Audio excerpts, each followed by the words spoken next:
우크라이나군의 탱크와 장갑차가 러시아가 점령한 도네츠크 지역의 마카리우카 마을을 향해 진격합니다. 소총으로 무장한 우크라이나군 병사들은 무수히 쏟아지는 폭격을 해치며 뒤를 따릅니다. 포탄이 비처럼 쏟아지는 격렬한 공방 끝에 우크라이나군은 마침내 마카리우카 마을을 되찾는 데 성공합니다. Представники 137-го батальйону морської піхоти, 35-ї бригади морської піхоти звільнили село Макарівка Донецької області. 대반격에 나선 우크라이나군은 지난 일주일간 7km가량의 거리를 진격했고 네스쿠치네, 스트로제베 등 7개 마을을 수복했습니다. 하지만 이 같은 전과 뒤에는 무수히 많은 병사들의 희생이 뒤따르고 있습니다. 러시아군은 대전차 로켓과 미사일 등 화력을 총동원해 우크라이나군의 진격에 맞서고 있습니다. 러시아군의 격렬한 저항에 서방에서 지원받은 레오파르트 전차와 브래들리 장갑차가 파괴돼 나뒹구는 모습도 속속 목격되고 있습니다. 병사들의 희생도 상당하다는 증언도 나오고 있습니다. 병사들은 자신과 같이 차량에 타고 있던 2명이 피를 심하게 흘렸고 그중 1명은 한쪽 팔을 잃고 울부짖으며 가족을 찾았다. 3면에서 박격포로 포격을 당했지만 아무것도 할 수 없었다며 전장의 참혹함을 진술했습니다. 워싱턴 포스트는 우크라이나군 37여단의 한 부대는 대반격 작전에 투입됐던 50명 가운데 30명이 돌아오지 못했다고 보도했습니다. Они за это время потеряли свыше 160 танков и свыше 360 бронемашин разного типа. 또 우크라이나가 러시아를 몰아내고 영토를 되찾기 위해서는 끔찍한 희생을 치러야 할 것이라고 분석했습니다. MBC 뉴스 윤성철입니다. 러시아의 폭격으로 건물 곳곳이 무너지고 불에 탔습니다. 근처 주차된 차량은 형체를 알아보기 힘들 정도로 파손됐습니다.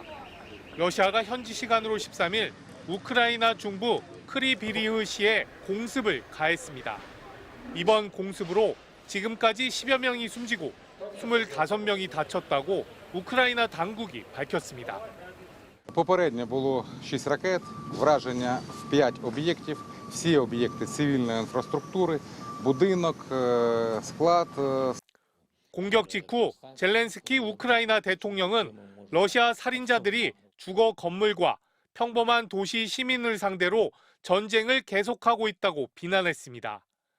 이런 가운데 푸틴 러시아 대통령은 공개석상에서 우크라이나의 대반격은 실패했다고 밝혔습니다. 이미 우크라이나의 군사 장비는 30% 정도 파손됐고 병력 손실도 크다고 주장했습니다. Значит, они за это время потеряли свыше 160 танков и свыше 360 бронемашин разного типа. 국제사회는 이런 러시아와 그 우방국들을 규탄하고 나섰습니다. 우리나라 등 44개국 대표들은 현지 시간으로 13일 유엔 제네바 사무소에서 열린 군축 회의에서 공동 성명을 발표했습니다. 특히 러시아의 우방 국가인 벨라루스가 우크라이나의 공습에 대비해 러시아가 제공한 핵을 배치하기로 한 결정에 대해 강력히 규탄했습니다. 하지만 벨라루스는 자국을 지키기 위한 행위라며 핵 배치는 정당하다는 주장을 이어갔습니다.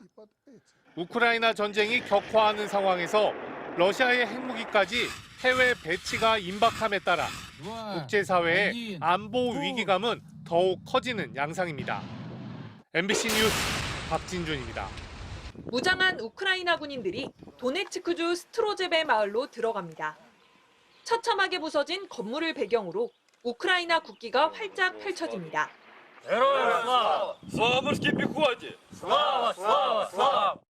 반격 작전에 나선 우크라이나는 도네츠크주의 마카리우카와 블라우다트네, 네스쿠치네 마을을 탈환한 데 이어 스트로제베 마을도 수복했다고 밝혔습니다.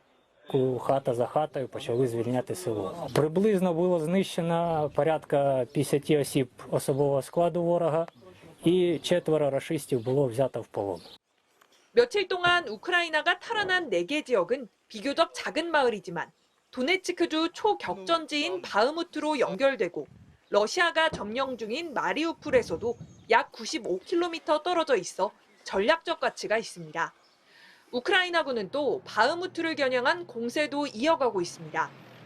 미국의 싱크탱크 전쟁연구소는 우크라이나군이 주말 사이 루안스크와 도네츠크 등 최소 4개 전선에서 반격을 개시했다고 분석했습니다. 하지만 러시아 측의 방어도 만만치 않습니다. 이고르 코나셴코프 러시아 국방부 대변인은 지난 하루 동안 도네츠크 방면에서 8차례의 우크라이나군 공격을 격퇴했다고 밝혔습니다. 또 남부 자포리자 지역으로 진격해오던 우크라이나 지상군의 공격도 격퇴하는 등 곳곳에 타격을 줬다고 주장했습니다. 특히 우크라이나 공군력이 러시아에 밀리는 상황에서 대반격 초기 지상군의 공격만으로는 한계가 있을 수 있다는 분석도 나옵니다. 파리에서 MBC 뉴스 조명아입니다. 지난달 러시아가 점령한 우크라이나 동부의 바흐무트 지역입니다.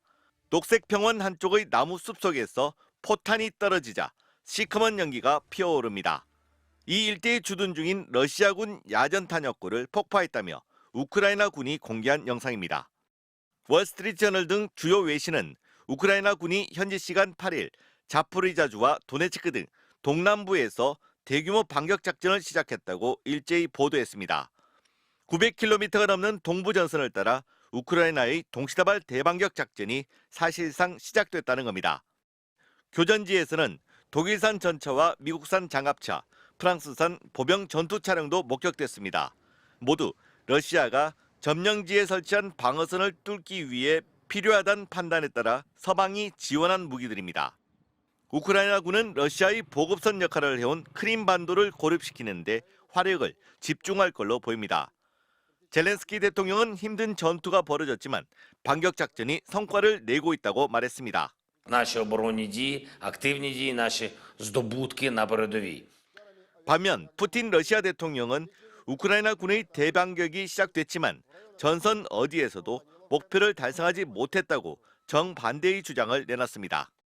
Ни на одном из участков боевых действий украинские войска не достигли поставленных перед ними задач.